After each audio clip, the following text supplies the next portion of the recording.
Typhoon Gamey has already worsened rains in the Philippines, where at least 12 people have died.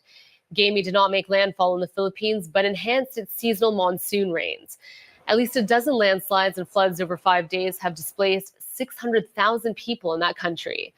Gamey is now headed for Taiwan and is expected to be the strongest storm to hit the island in 8 years.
Do you want the latest information for Philippine expats and expat vloggers? Then you're in the right place. Welcome to the Sunday, August 4th edition of Expat News, where I cover the latest news, stories, and events affecting expats and the expat vlogger community in the Philippines. Well, hi, I'm Eric, and welcome to my Island Expats channel. Just as a reminder, these expat news videos come out every Sunday morning in the US, so you know when to expect them. Make sure you stay tuned for the Video of the Week and the Expat Lightning Round, where I quickly cover interesting clips from expat vloggers. These will both happen after the main content of this video. Well, a lot has happened since our last expat news episode last Sunday, so let's go ahead and get started. Well, Brian the Lion and his expat channel, he tells us how he ended up in the Philippines and how he ended up moving to BGC after roaming around Europe for quite some time as a digital nomad. Let's take a look and see what he's up to. Picture this. Here's me, a guy who's been traipsing around Europe, sampling the finest cheeses and wines, and pretending to know the difference between a Merlot and a Malbec. I still don't know. I've been living the digital nomad dream, hopping from one quaint European city to the next, working remotely because, the future is now. And then one day I wake up and I think, so what's next? I've done Europe. I've done Australia. Where's my next grand adventure? Enter BGC. That's right, Bonifacio Global City in the Philippines. Never heard of it? Or maybe you have. I hadn't personally. I've seen a few YouTube videos about it, but that's the beauty of it, right? Uncharted territory, at least for me, a blank slate. So I packed my bags, kissed the European cobblestones goodbye, not literally, and hop on a plane to a place where I can't even pronounce half the street names. Good thing they're numbered. So some first impressions. BGC is like someone took New York City, threw it in a blender with Miami, and then sprinkled a generous dash of Manila's unique chaos. Controlled chaos, I like to call it. It's got skyscrapers that make you feel like an ant, malls so big you need a map to navigate them, and more restaurants than you can shake a stick at. Oh, and I did mention the weather, right? It's like living in a sauna constantly. Today, it's 89 degrees with 75% humidity. But hey, who needs seasons anyway? No shorts for me. So here I am, an American who's seen more of Europe than most Europeans, in the heart of Asia for the very first time. I thought I'd be a fish out of water, but guess what? Turns out I kind of like it. The people here, they're incredibly friendly. like suspiciously friendly. I'm talking about that kind of friendliness that makes you wonder if you've walked into a Disney movie. Everyone smiles at you, and not the I'm trying to sell you something kind of smile. Of course, no country's all sunshine and roses, but it's close. It's the genuine, I'm just happy you're here smile. Refreshing, isn't it? And the food is great. You think you've tasted real food until you've tried Filipino cuisine. It's like a flavor explosion in your mouth. I like that they like vinegar. I also like vinegar. I also like spices. Adobo's great. I like balut, fertilized egg. People think I'm crazy. That's fine. It's not for everybody. If you're brave enough to eat it, I say go for it. But this is all part of the experience, and that's what I'm talking about. I've also made some friends along the way, people from all walks of life, all corners of the globe. BGC is like a melting pot of cultures, and somehow it just works. Maybe it's the universal love for karaoke I mentioned, or the fact that everyone here seems to have a pretty gay sense of humor. If they don't always get my American jokes, that's fine. Whatever it is, it's been a nice journey, and it's continuing. I've been here for over a year, and I don't have any plans of leaving. So if you're sitting at home like I was, feeling like you need a bit of a change, take a leaf out of my book. Pack up your bags, book that ticket, throw yourself into that unknown. You never know what you might find. Maybe you'll end up in a place like BGC, maybe somewhere else. It's a great city. It's active. The people are smiling and happy. You feel like you're just a short walk away from your next adventure. Maybe we'll run into each other here in BGC. First round's on you, where the lights are always bright, the laughter's always loud, and the adventure never really ends. Cheers, and I'll see you around. Well, in birthday news, Gio of Gio in the Philippines turned 53 this week. Happy birthday, Gio. I understand that you woke up to someone giving you happy fraudulent charges to your credit card first thing on your birthday. Sorry to hear that. And I know that Gio goes into a discussion about how to protect yourself and the importance of having multiple bank accounts and credit cards while either traveling to the Philippines or living there. Let's take a look to see what he had to say. I am 53 years old as of today, and I woke up to a very happy morning. You know, it's my birthday. Maya and I and Nora are going to be hanging out and doing birthday cake and lunch and a bunch of other things. And I'll take you along on my birthday here today.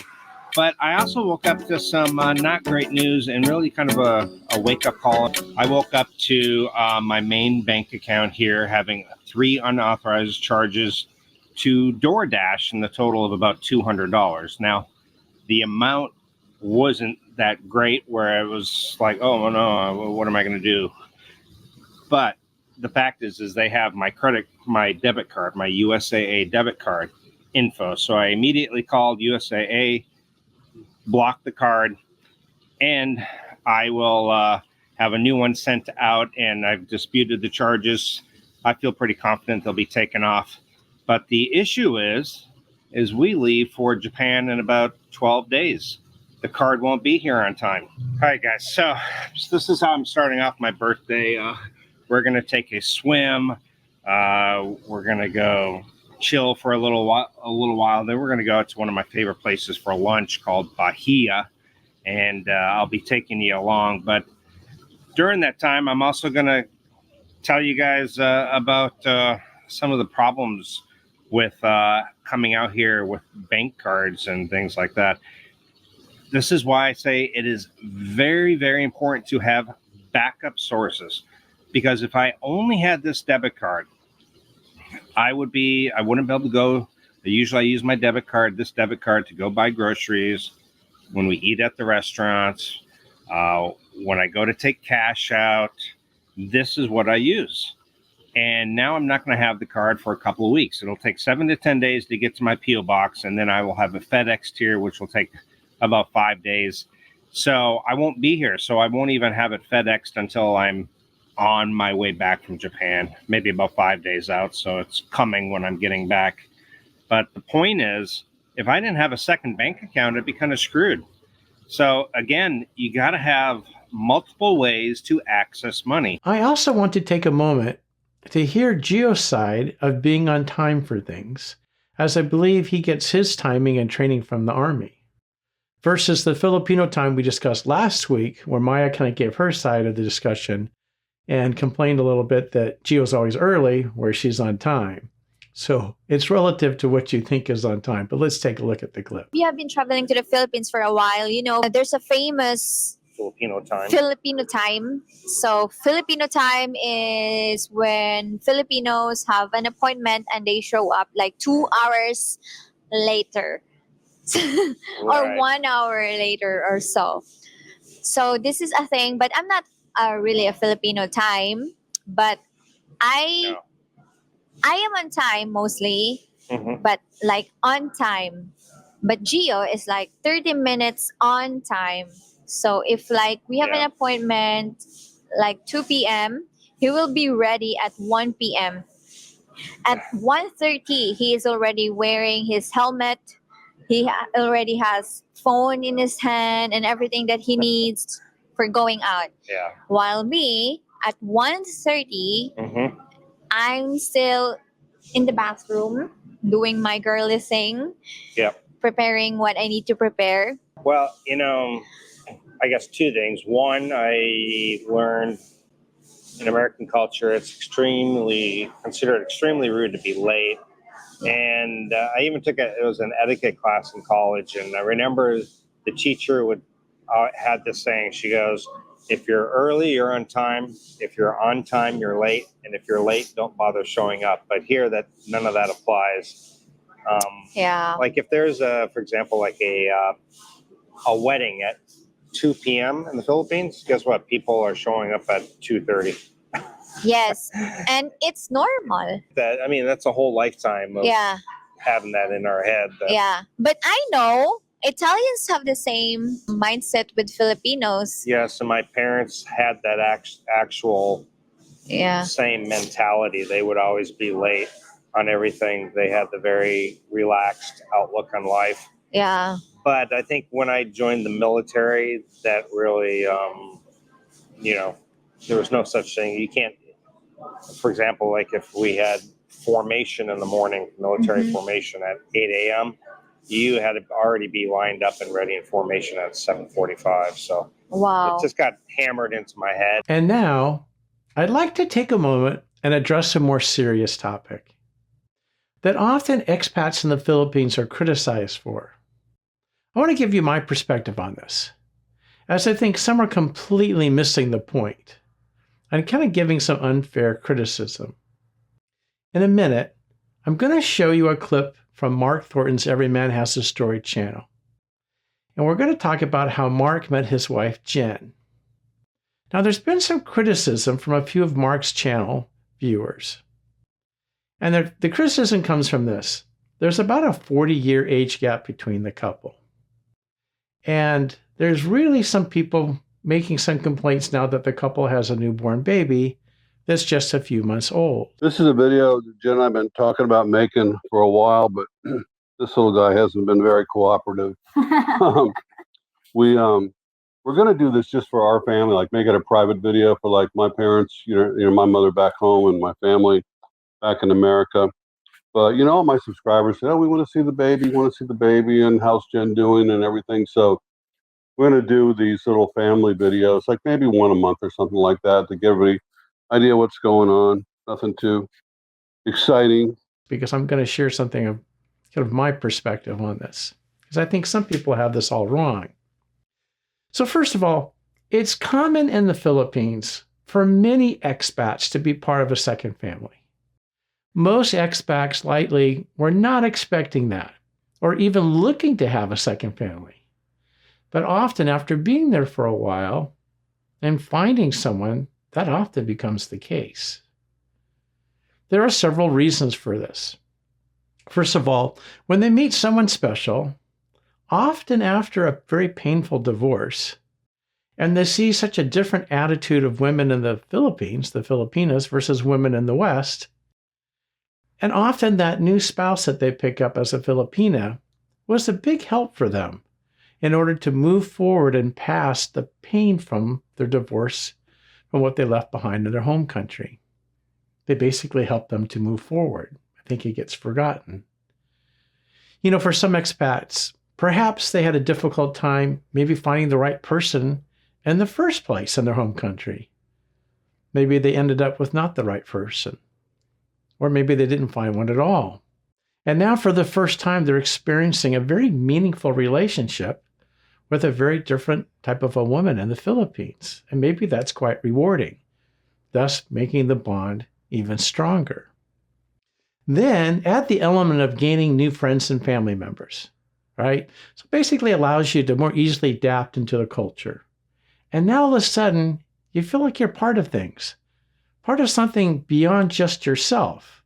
Maybe you came to the Philippines solo. Most of us do, right? And now you're part of a family, and you're investing in other people's lives, giving something back.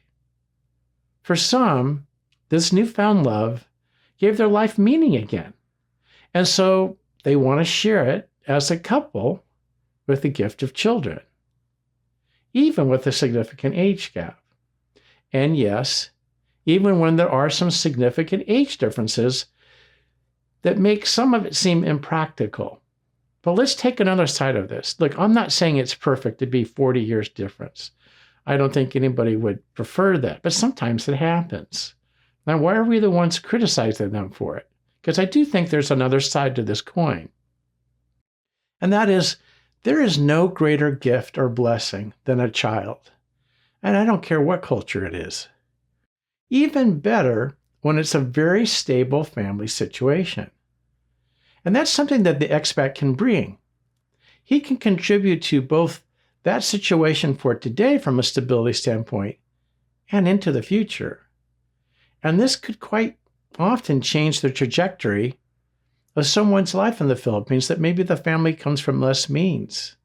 Maybe they had a life of poverty, and now they're given a second chance.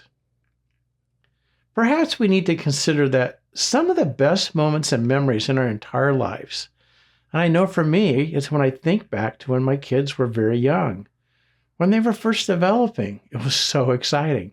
Their first steps, their first words.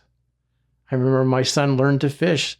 The first time he caught a fish, he was so into it. He had me go out and buy him a fishing pole and a tackle box. We went fishing, and I thought this is going to be a big deal, something we do together. He caught one fish, and he was done. That's all he wanted to do. But anyway, it's just the joy that a child brings to a home, and it changes the dynamic of the relationship between the couple. And everything's so exciting when the children are young. Everything's new. And how much better when it's a stable environment. And this time around, the expat has the time, the financial resources, and the focus to give to their children, since many are no longer working. Or if they are, maybe they have a stable remote income. And so they're able to have flexibility and more time with the family, where many of us just had our nose to the grindstone, and we missed some of those moments. Well, in many cases, expats are also taking on the responsibility of raising someone else's child. I think that gets forgotten here. And this happens out of the love and the consideration for their spouse, and the importance of keeping that family unit whole. Therefore, making the expat willing to accept the role of a father. 99% of the time, it's guys that go over here to the Philippines. So we're kind of going to hit it from this approach. All right, just off the top of my head, a few of the expat vloggers that have done this, where they have taken on someone else's child and made it their own, or they're in this process right now, 3 I can think of.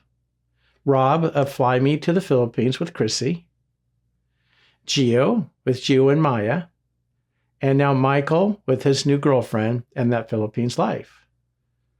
And I know for each of these, this is an important part of their lives.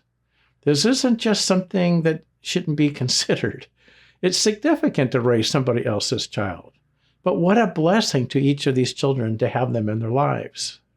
So I would just hope that you'd see this as the kind and gracious act that it is. So let's get back to Mark and Jen's story and how they first met, because every couple has a story. But yeah, I'm in a relationship, and it's with my girlfriend, my fiance, actually, Jenilyn, right here. We met on Filipina Cupid, and I'd been on that site for about a month, and then I saw Jen. You hadn't met anybody, or I mean, you went to university, right? Yeah. And you didn't ever meet any guys there? Guys never asked you out on a date or anything? No. Really? Your whole life from high school all the way through university, nobody ever asked you out on a date? No. Wow. So I reached out to you, and if I remember right, I usually would ask a girl if she had Facebook, and I'd like to switch over from using Filipina Cupid to communicate to using Facebook Messenger, because then it proves that the girl's real. And also I wanted her to know that I was real, because I have a real Facebook account that I've had for a long time. And so I shared mine with you, and then you shared yours with me, right? Yeah. And did you check mine out right away, or what did you do? I did check your profile. Before I confirm, I request, I checked their profile first. I don't like fake.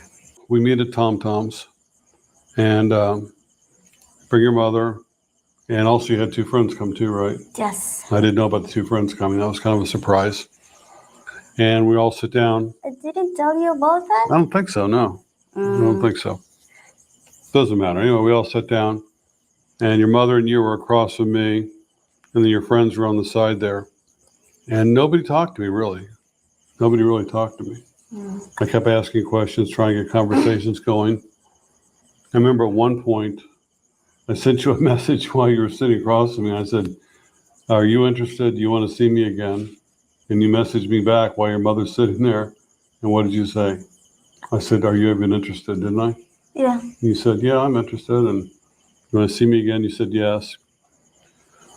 So anyway, that date, I didn't know. I don't know how you felt about it, but I wasn't sure, because I wasn't getting any response from anybody, not just you, but anybody. And what was your feelings? How did you feel? My thought about you? Yeah. I think you're a nice guy. Okay. Good. Okay. First time that I saw your face, yeah, you're nice, you're a gentleman.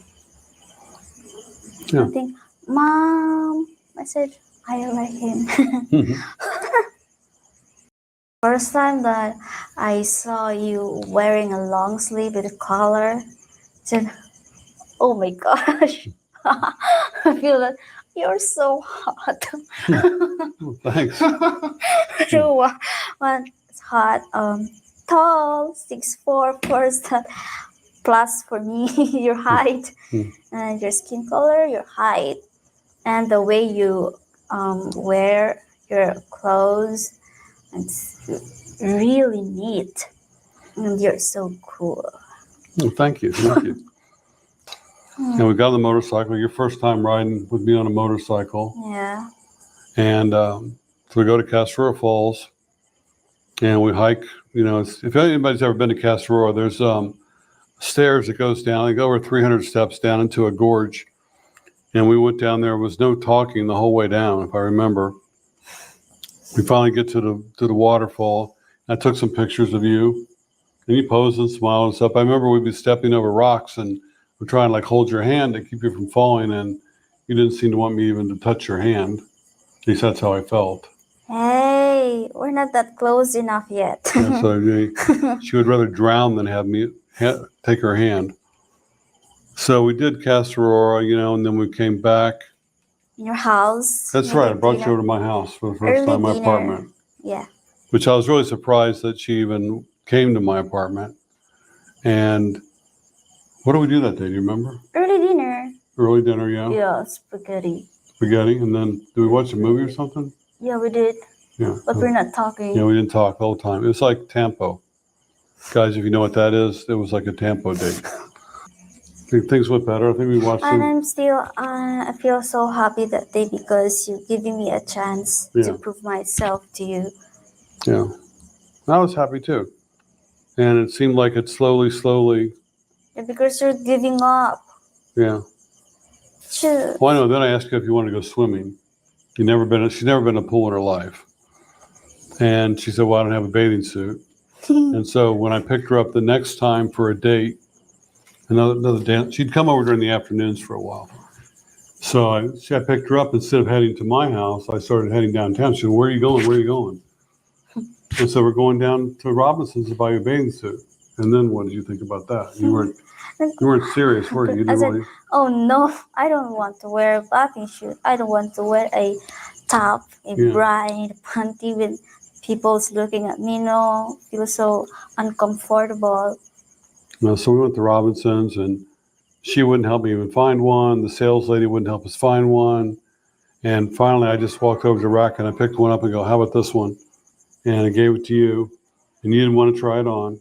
And you finally agreed to go in the dressing room and try it on. It's too showy. I don't like the top's too showy, your whole body. I didn't like it. It's actually guys, if you saw it, you would say this is a very conservative bathing suit, not a bikini in any way, shape, or form, very conservative. Think like 1930s style. I'd rather wear a t-shirt to jump. And she wanted long sleeves and, something down to her ankles. So anyway, she tried on, said, you said you'd liked it, right? The what? The bathing suit. Yeah, I like it because it covers my tummy. Yeah, it covers, all the important bits. So we come back to my place, and I said, "Okay, let's go swimming." And she's basically freaking out. You didn't want to go swimming. You didn't want to put on the bathing suit. I had to really pressure her. I said, "Come on, it's just swimming." And so finally you put it on. She's in the bathroom, CR, for 30 minutes. And she finally comes out, and you think she was naked. And you were embarrassed and everything. And finally I coaxed you out, and we went to the pool, and then what? There's a guys looking at us. Yeah, there wasn't supposed to be any guys out there, and we get there, and I didn't realize they were there, and there's 3 or 4 of the neighbors, guys I knew, all of course checking her out, who's this girl Mark had, because I hadn't brought anybody over there, and I'd been there for quite a while, so they were all real curious about who I was with.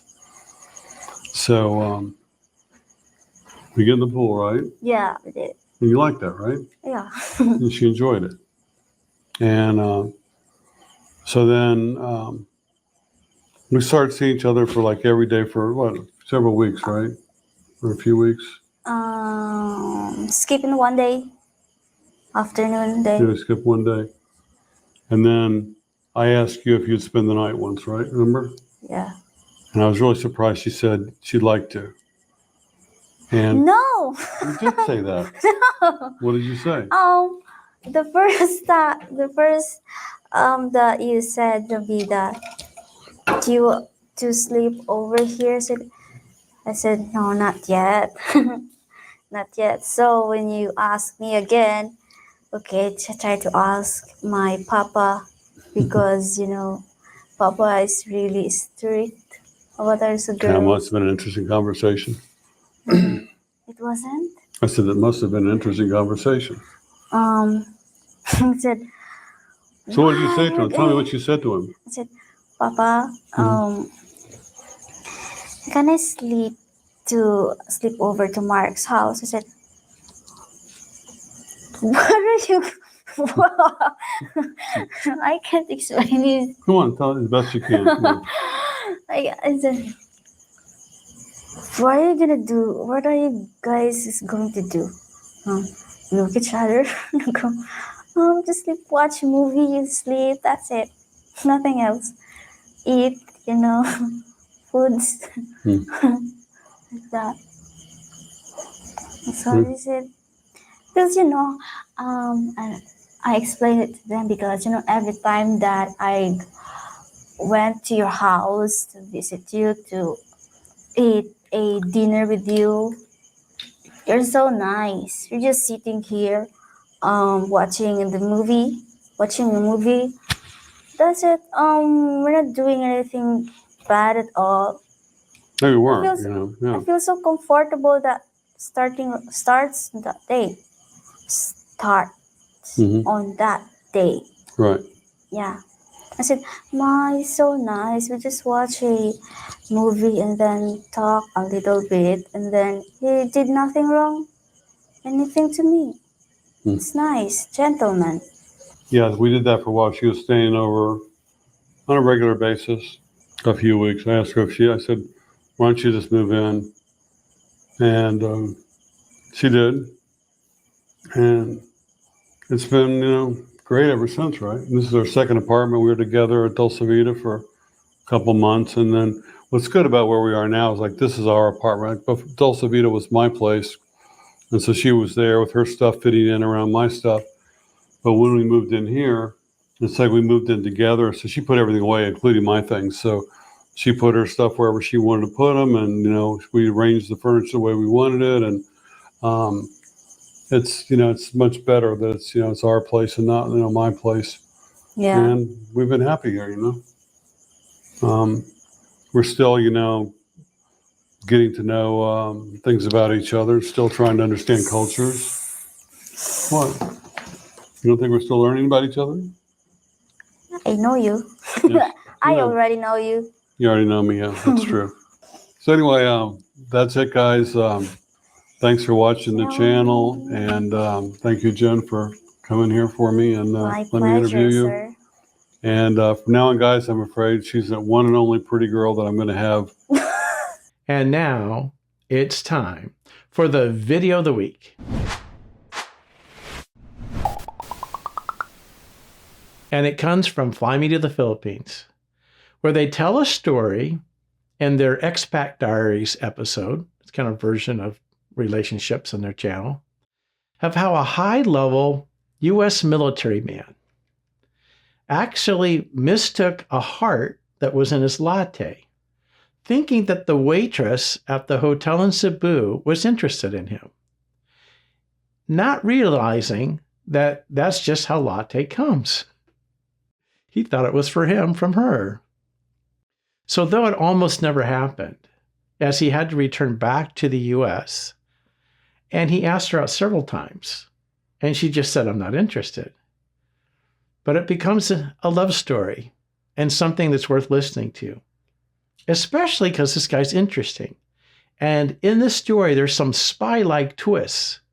This guy's got a really unique approach, and he wants to spend time with this working Filipina, which, as you know, a lot of the Filipinos work 6 days a week and very long hours. And he wanted to make sure he had time for her when he came back. So he came up with a secret little plan that worked. It basically is treated like a secret mission. I think you'll get a kick out of it. I know I certainly did. So let's take a look at the clip. See, today it's Expat Diaries number 5. We have a story. Special Agent Jack Boyer works for the federal government. We can't reveal what he does, but I've met him personally. He has an amazing, crazy, interesting job. And he travels all over the world. And he met a Filipina in Cebu City. She brought him a cup of cappuccino. She was a waitress, mid-20s. There was a foam heart 8.5 years ago. He thought she was flirting with him. And he didn't know that. He didn't know everybody got the heart. He tells a story about meeting a Filipina and bringing her back to America. Can you imagine bringing a mid-20 Filipina back to the United States? We'll see how the story ended. Here we go. Chrissy, we've told stories of the 18-year-old virgin. We've told stories about the Spider-Man. We've told stories about a woman who said she was 29 and turned out to be 15. 16, 17. So today, we've got something really special for you. So he's in a job that is very confidential, but yet he wanted to share his story. Right. He saw that we were sharing these stories, and he penned a rather interesting story in his own voice. We're going to talk about it the way we normally do, where we paraphrase the story, but we're going to intersperse his own text. You'll see the text on screen. I'll read as Jack so you can hear the story. You'll hear how it worked out. What do you think, Chrissy? Yeah, as you listen to the story, you can comment down below what you think, how the story will end. Stick around. We're going to give you a little 3 to 5 minute update on what's going on in our lives. Here we go. The story of Jack Bauer, special agent for the Jack U.S. Boyer. Not Jack Bauer. He's the guy from 24. We're going to give you the story of Jack Boyer. I was a shy 52-year-old federal government employee going through a divorce and separated after a 26-year marriage to a Korean girl I married while in the military stationed in Korea. My Filipina was a beautiful 24-year-old, never married, no kids, and 6 months out of a 2-year LDR. In parentheses, he cheated. I met my Filipina while on a business trip to the Philippines. She was my waitress in the restaurant at a 5-star hotel in Cebu. I was the first person in the restaurant for breakfast and ordered a cappuccino. When she brought my cappuccino, it had a heart in the foam. I've never been good with women, and after being out of the dating game for 26 years, I naively thought she was flirting with me, which gave me the courage to try and flirt with her. I asked her about places to go and things to do in Cebu and got her WhatsApp number.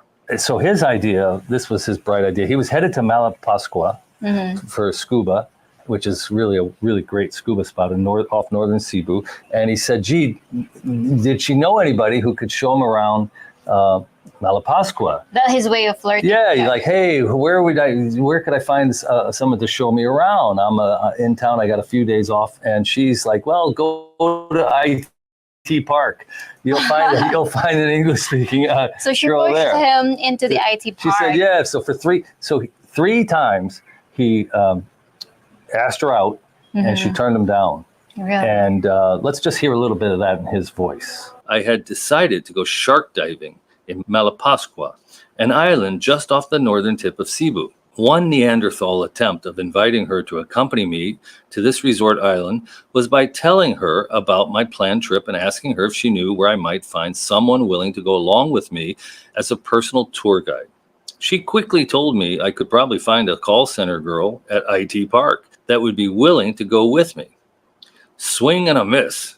Over the next 3 days, I asked her out 3 times. All 3 times, I was politely shot down. So I gave up. And after my 3-day business trip was over, I went to Malapascua to go scuba diving with the thresher sharks. Amazing adventure. I highly recommend. While on the island, I balanced my camera on the rocks and took a selfie of standing on the beach and sent it to Gladys. She immediately responded, "Who took that picture?" He ended up going to Malapascua by himself. And he took a photo and he texted her the photo. And she said, "Who took the photo?" I think that's not the tone. Maybe. Well, no, but she said, well, she wanted immediately. So maybe she was like, hey, by the way, who took the photo? Right. Well, anyway, because they're not on yet. That told me she was interested in me. So I came back to Cebu and asked her out again. It was my last night in the Philippines and she was working, but she agreed to come see me after she got off work nearly at midnight at my hotel. We spent a great evening talking and getting to know each other. Then I flew home the following day back to Washington, D.C. We chatted over WhatsApp for approximately 45 days. We talked a lot about what we were looking for in a relationship, how we handled relationship stress, what we thought made the best relationships, etc.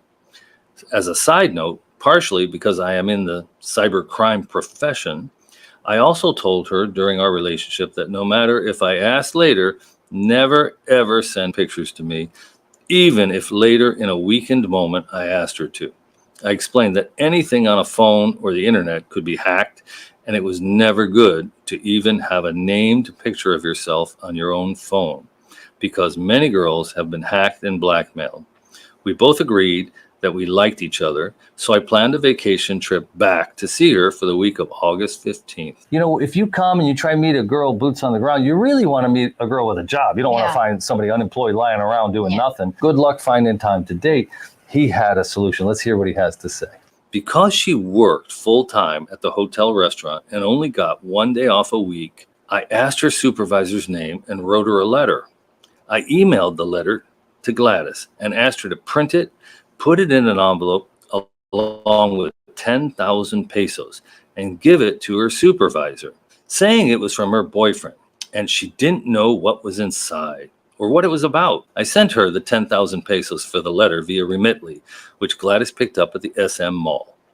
In the letter, I introduced myself and told her how much I liked Gladys and was coming to the Philippines to court her and see if she was the one. I asked the supervisor if she would consider accompanying us on our first dinner date and explained that because I wanted to spend as much time with Gladys as possible, I asked if it was possible for the supervisor to allow Gladys time off while I was there. and I offered to pay the salary of Gladys' replacement waitress. Okay, I was essentially offering 10,000 pesos to the supervisor to let Gladys have time off when I arrived. I told the supervisor that Gladys did not know anything about the money in the envelope, and if she could not allow Gladys the time off, she could just seal the envelope and give it back to Gladys, and I would get it when I arrived and just make the best of the time we had together after work. It worked, and as far as the supervisor knew, the money was our little secret. What do you think of that, Chrissy? Well, I think he made a good move there, but Yeah. he's just so lucky as well that the manager allowed him to bribe them. Maybe they teach this in special agent school, how to do a bribe. Or maybe the manager also like understood their situation and wanted to help them together. Yeah. So they started to date, and he made multiple trips back and forth to the Philippines. They did a lot of chatting. Let's hear what he has to say. We initially stayed at the Radisson Blu in Cebu, next to the SM Mall. It has a huge pool, and I invited her whole family over for lunch and a day at the pool at the hotel. I got to meet her mom, the 6 nieces and nephews, one, what turned out to be my favorite of her 3 sisters, a school teacher, and her sister's husband. It was a wonderful day. We went on a few date nights, then went to Malapascua for a romantic stay in a bungalow on the beach.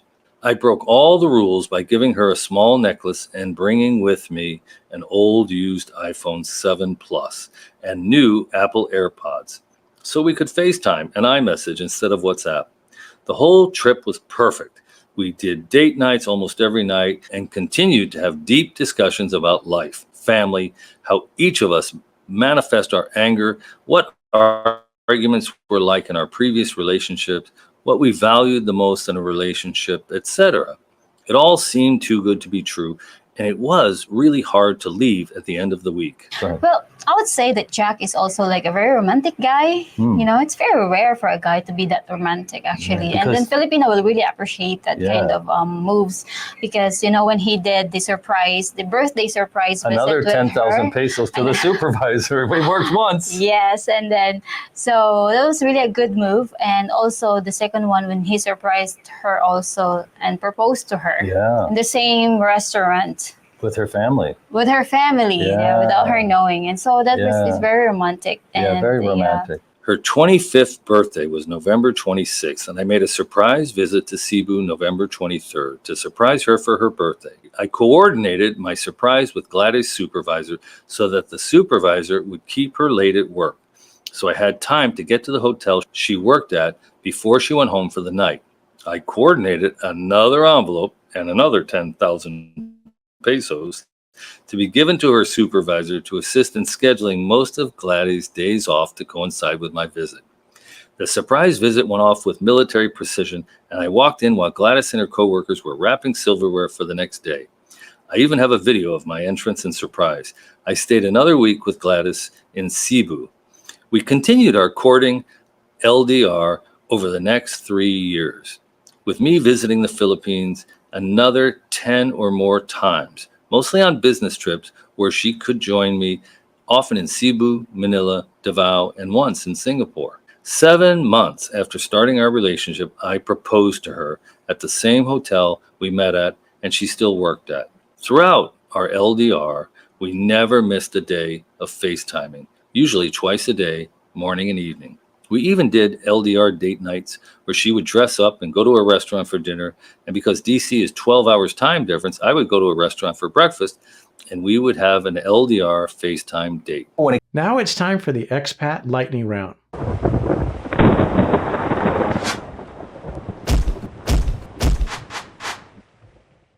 Where I quickly cover interesting clips from expat-related channels. Here at Real Coffee in Station 2 in Boracay Island in the Philippines. And this is the view that I'm looking at this morning. It looks like it's high tide this morning. And we actually have strong waves here on the front beach. This is typical during July and August, because we are now in the habagat season here in the Philippines. Habagat is the monsoon season. So it rains a lot during the month Habagat. Like pretty much the last few days it's been raining, and it looks like it's gonna rain again today. What you got? You got an Archie? Yeah. Archie's free again, finally.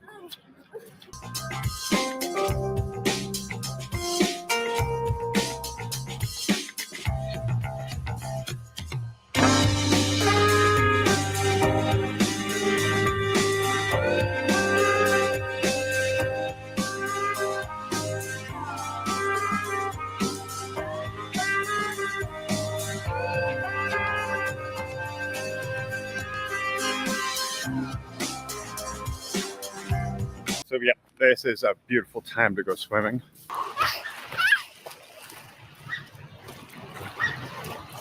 Hi, cutie. Do you like swimming? Yeah. Who's cute? Did you call me cute? Wait, did you call mommy cute? Yeah. Nice. Oh. Were you expecting a campfire tonight? No. There's a shark. Ah, I got it in my mouth. My gosh. My gosh, baby. Oh my gosh.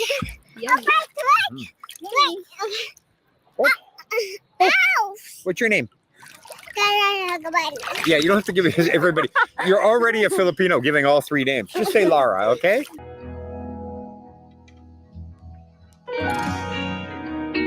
When I was growing up, I wasn't allowed to go outside, hang out with friends, or explore my beautiful city.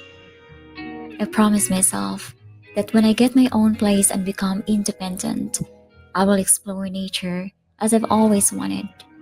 And so I left home at 17.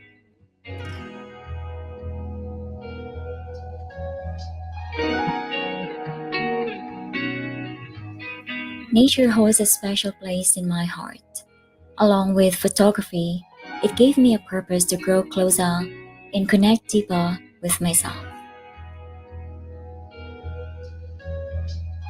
One day, I said to myself, if you really want to overcome a fear of flying, the best thing you can do is to get on a plane. Avoidance only makes fears worse.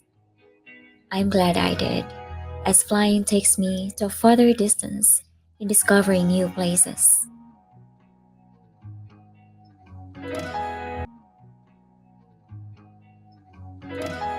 So that concludes the Expat Lightning Round for this week. I hope you enjoyed this update. And that's going to do it for this edition of Expat News. Be sure to like and subscribe, and hit the notifications button so you can be notified of future videos. Please let me know in the comments section your thoughts on this edition of Expat News. Also, feel free to check out my travel videos on my other channel, Life Across the Sea. And if you haven't seen my Expat Challenge video, where I ask our viewers where I should move to in the Philippines, then check out this next video.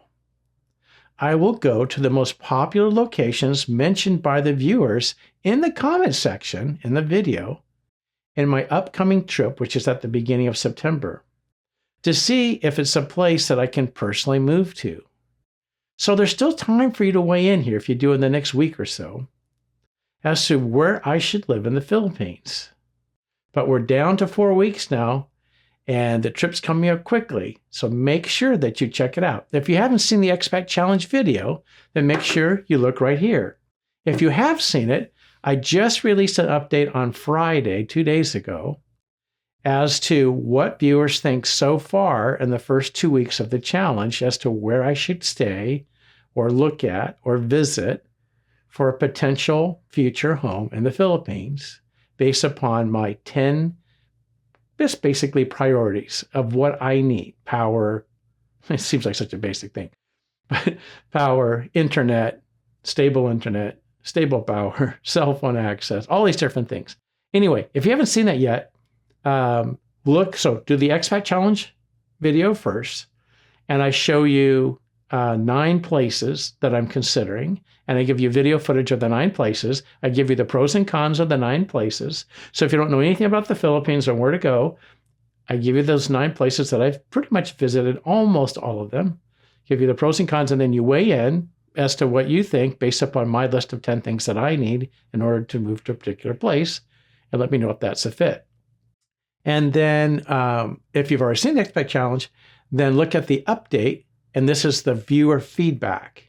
And so it tells you the top places. Now, I say the top 6 places in the update, but there are several that are tied. So this is around the top 10 places. And it's going by the number of votes. So when you put in the comments section, if you see someone else has already said, oh, go visit Iloilo or Dumaguete or Baguio or whatever, I'm counting the total mentions of each particular location. So it does matter if you haven't put in yet where you want me to go. And just because someone else has mentioned it, you still need to mention it. I just total those up, and that's where I'm going. So far, in the top 3, and you'll have to watch the update video to see in what order, but so far the top 3 are Dumaguete, Iloilo, and CDO. But you'll have to see, because it's really like the top 10. Okay, so check out the links below here. And Expat Challenge if you haven't seen this thing yet. If you have seen it, watch the update. And if you haven't seen either, Expat Challenge first and then the update. Okay, that's your chance to tell me where to go. All right, catch you later. Thanks for watching.